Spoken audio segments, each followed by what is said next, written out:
konkurso komisija. Mantas Kalnietis 100 balų.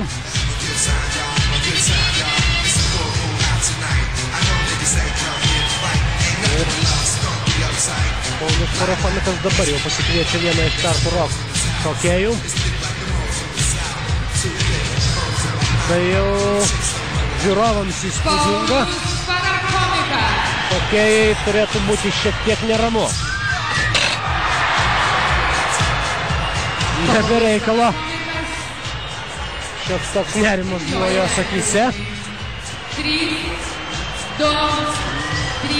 Negana to, kad krepšį sugadina Paulius Parafonikas, dar ir mergina nutaranavo štai šioje situacijoje.